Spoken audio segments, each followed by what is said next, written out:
បាទសួស្តីបងប្អូនទាំងអស់គ្នាជួបគ្នាម្ដងទៀតហើយនៅក្នុងវីដេអូនេះផងដែរខ្ញុំនឹងបង្ហាញបងប្អូនពី technique ពិសេសមួយបាទសម្រាប់ទី account Telegram បាទក៏ដូចជា account Facebook ឬកម្មវិធីផ្សេងៗទៀតបាទដោយយើងមិនចាំបាច់ប្រើ SIM ទេហ្នឹងហើយអញ្ចឹងនៅពេលដែលយើងអត់ប្រើ SIM ឧទាហរណ៍ដូចជាកម្មវិធី Telegram យើងមិនចាំបាច់វាយលេខទូរស័ព្ទចូលដើម្បី log in បាទហើយក៏មិនត្រូវការលេខ OTP បាទហើយក៏មិនចាំបាច់ឲ្យក្រុមហ៊ុន call មកប្រាប់ពីលេខកូដដែរហើយក៏ដូចជាកម្មវិធី Facebook យើងមិនត្រូវការ SIM មិនត្រូវការលេខកូដសម្ងាត់មិនត្រូវការ email មិនត្រូវការ username អីទាំងអស់ហ្នឹងហើយតែឥឡូវកុំឲ្យខាតពេលយូរយើងមកមើលពីវិធីផ្ទេរទាំងអស់គ្នាបាទនៅលើទូរស័ព្ទ Oppo គឺវាតែងតែមានស្រាប់ហើយនៅកម្មវិធី clone phone នេះបងប្អូនណាហ្នឹងហើយខ្ញុំមានទូរស័ព្ទ Oppo 2 គ្រឿងបាទហើយខាងនេះគឺមាន Telegram គឺមានឯកសារហ្នឹងហើយខ្ញុំនឹងធ្វើការផ្ទេរចូលមកខាងនេះបាទគឺជា Oppo ដូចគ្នាកម្មវិធីនោះវាមានស្រាប់នៅលើទូរស័ព្ទ Oppo អញ្ចឹងយើងគ្រាន់តែចុចបើកវាមកគួរឲ្យស្ដាយទូរស័ព្ទខាងនេះអត់មានអក្សរខ្មែរបាទដោយសារតែទូរស័ព្ទហ្នឹងជាប្រភេទទូរស័ព្ទ China ROM បងប្អូនបាទអត់មានអក្សរខ្មែរទេហ្នឹងហើយអញ្ចឹងនៅខាងទូរស័ព្ទអក្សរខ្មែរនេះយើងចុចយកពាក្យនេះគឺជាឧបករណ៍ចាស់បាទយើងចុចលើនឹងមកបាទហើយវាចេញបើកកាមេរ៉ាហ្នឹងហើយយើងងាកមកមើលខាងនេះបងប្អូនចុចយក new device បាទហើយបងប្អូនហ្នឹងហើយទូរស័ព្ទយើងគឺជាទូរស័ព្ទ Oppo ដូចគ្នាបាទអញ្ចឹងយើងគ្រីសយកខាងលើបាទយើងចុចយកខាងលើនេះមកបាទបន្តមកទៀតវាចេញសញ្ញា QR code និយាយយើងធ្វើការ scan វាមកបងប្អូនអញ្ចឹងបងប្អូនកុំភ្លេចបើកអ៊ីនធឺណិតផងនៅលើទូរស័ព្ទយើងទាំងពីរហ្នឹងបើអត់មាន SIM ទេយើងបើក Wi-Fi ក៏បានដែរពេលយើង scan រួចហើយយើងរងចាំបន្តិចបាទវាកំពុងតែ connect ចូលគ្នាគឺតាមវិធីនេះយើងអាចផ្ទេរបានគ្រប់យ៉ាងមិនថារូបថតវីដេអូលេខទូរស័ព្ទដែលយើងបាន save បាទលេខទូរស័ព្ទដែលយើងបានទេចេញចូលប្រចាំថ្ងៃហ្នឹងបាទឬក៏កម្មវិធីផ្សេងៗដែលយើងតម្លើងនៅលើអេក្រង់ហ្នឹងយើងអាចផ្ទេរមកបានដូចគ្នាអញ្ចឹងឯកសារណាខ្លះកម្មវិធីណាខ្លះដែលបងប្អូនចង់ផ្ទេរបងប្អូនគ្រីសវាមកបាទហើយឥឡូវខ្ញុំអត់គ្រីសទាំងអស់ទេបាទខ្ញុំសូមដកសញ្ញាគ្រីសនេះចោលបាទហើយខ្ញុំគ្រីសយកតែកម្មវិធី3ទេហ្នឹងហើយឥឡូវខ្ញុំចូលទៅជ្រើសរើសកម្មវិធីបាទចូលកន្លែងកម្មវិធីនេះមក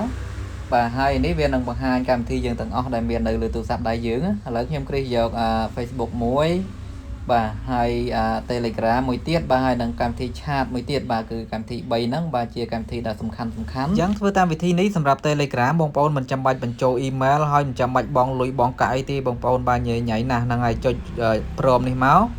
បាទបន្តមកទៀតបងប្អូនកន្លែងនេះចុចលើពាក្យបន្ទាប់កុំអាសិនបងប្អូនបាទនេះ complete គ្រីសនៅចំកន្លែងនេះមួយផងបាទកន្លែងនេះបងប្អូនបើមិនគ្រីសកន្លែងហ្នឹងទេពេលដែលយើងផ្ទេរទៅគឺបានតែសពកកម្មវិធីទេហ្នឹងហើយអញ្ចឹងបើសិនជាយើងចង់បានទាំង account ជើងត្មងបងប្អូន complete គ្រីសនៅចំកន្លែងហ្នឹងហើយចុចបន្ទាប់នៅខាងក្រោមហ្នឹងមកបាទហើយគ្រីសនៅចំកន្លែងនេះមួយបាទចុចលើពាក្យចាប់ផ្ដើមការផ្ទេរបាទកន្លែងនេះគេទាមទារសួររកលេខកូដដោះសោយើងបាទឥឡូវខ្ញុំវាយបញ្ចូលលេខកូដដោះសោបាទអញ្ចឹងយើងរងចាំបន្តិចបាទវាចាប់ផ្ដើមផ្ទេរចូលមកខាងនេះហ្នឹងហើយការផ្ទេរនេះយើងចំណាយពេលប្រហែលជា4-10នាទីអីដែរណាបងប្អូនណាហ្នឹងហើយអញ្ចឹងវាអាស្រ័យទៅលើទំហំនៃកម្មវិធីរបស់យើងបាទជាក់ស្ដែងនៅលើកម្មវិធី Telegram បងប្អូនបាទកម្មវិធី Telegram មួយសឹងតែថាស៊ីទំហំរហូតដល់ទៅ 5-6G 7-8G បងប្អូនបាទហ្នឹងហើយអញ្ចឹងលឿនឬក៏ឆាប់បាទយើងអាស្រ័យនៅលើកម្មវិធីយើងស៊ីទំហំតូចឬក៏ធំហ្នឹងហើយឥឡូវយើងកំពុងតែរងចាំហ្នឹងហើយសម្រាប់កម្មវិធី Telegram បងប្អូនបាទខ្ញុំសូមបញ្ជាក់ម្ដងទៀតបងប្អូនអាចធ្វើតាមវិធីនេះបាទគឺយើងងាយស្រួលបាទយើងមិនចាំបាច់log in ជាមួយនឹងលេខទូរស័ព្ទទេបាទទោះបីជា SIM បងប្អូនមិនប្រើក៏ដោយយើងអត់មាន SIM ក៏ដោយសំខាន់ឲ្យតែ account យើងនៅប្រើបានគឺយើងអាចផ្ទេរចូលមកកាន់ទូរស័ព្ទមួយទៀតបានដោយងាយស្រួលអញ្ចឹងរាល់ពេលដែលបងប្អូនចង់បដូរទូរស័ព្ទធ្វើម៉េចកុំលុប Telegram យើងចាស់បាទតែច្រឡំលុបចាស់ចោលបាត់ហ្នឹងគឺពិបាកក្នុងការ log in ចូលក្នុងទូរស័ព្ទថ្មីហើយបាទគឺវាតែងតែទាមទារ Gmail បាទក៏ដូចជាទាមទារឲ្យយើងបង់ប្រាក់អីចឹងទៅហ្នឹងហើយដល់អញ្ចឹងវាធ្វើឲ្យខាតពេលវេលាបាទក៏ដូចជាខាតការងារយើង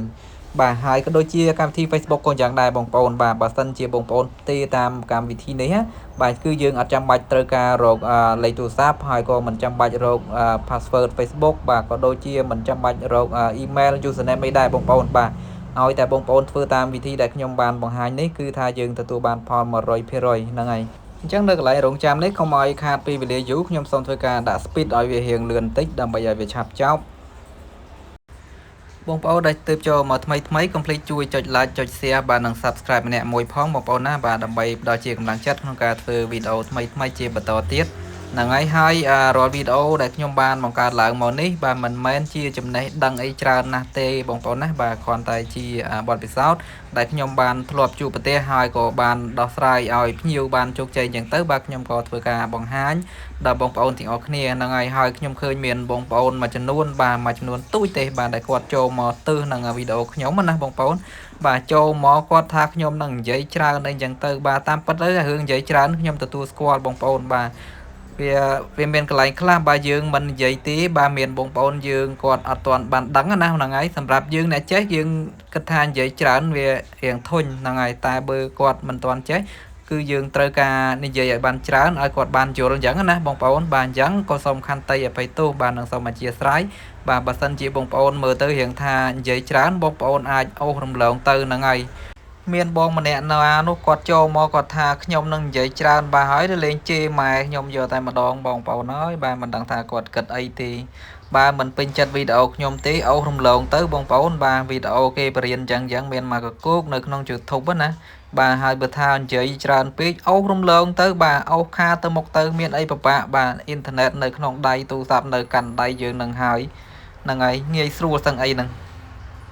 ឥឡូវក៏និយាយច្រើនយើងមកមើលកម្មវិធីយើងវិញបាទយើងផ្ទេររួចរាល់ហើយបាទអញ្ចឹងវាចេញអញ្ចឹងបងប្អូនចុចលើសញ្ញាគ្រីសនៅកន្លែងលើនេះមកបាទចុចកន្លែងហ្នឹងមកបាទ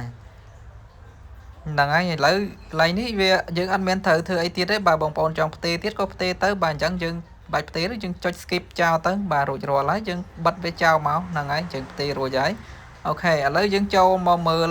កម្មវិធីដែលយើងបានផ្ទេរមកមិញបាទឥឡូវយើងបើក Facebook មួយមើលបាទឆាច់បាទបានស្រាច់ហ្នឹងហើយមិនចាំបាច់រកលេខកូដសម្ងាត់មិនចាំបាច់អីណាទេហ្នឹងហើយហើយអានេះនៅលើទូរស័ព្ទចាស់យើងមិញបងប្អូនសាកធ្វើតាមខ្ញុំអញ្ចឹងទៅគឺងាយស្រួលបាទចាំបាច់ទៅរកលេខកូដមិនបាច់រកលេខទូរស័ព្ទអីណាទេចៃដន្យយើងខូចស៊ីមបាត់ទៅយើងធ្វើមិនឥឡូវយើងចូលមកលើកម្មវិធីឆាតមួយទៀត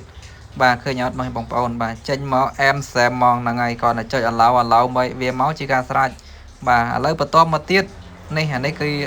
ឆាតនៅលើទូរស័ព្ទចាស់បាទគឺនៅដូចគ្នាហ្នឹងហើយឥឡូវយើងចេញពីហ្នឹងចូលទៅមើល Telegram មួយទៀតធំជាងគេដែលយើងគិតថាពិបាកជាងគេរាល់ថ្ងៃហ្នឹងបងប្អូនបាទបើកឆាច់មក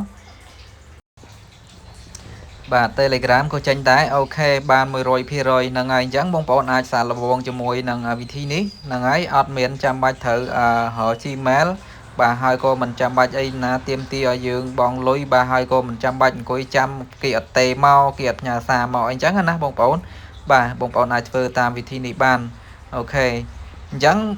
complete បងប្អូនជួយចុច like ចុច share បាទក៏ដូចជា subscribe ម្នាក់មួយផងបងប្អូនណាបាទហើយក៏ដូចជាបងប្អូនដែលតាមដាននៅលើ Facebook page បាទ complete ជួយ follow បាទក៏ដូចជាចុច like ចុច share ម្នាក់មួយផងបងប្អូនណាបាទជំរាបលាបាយបាយ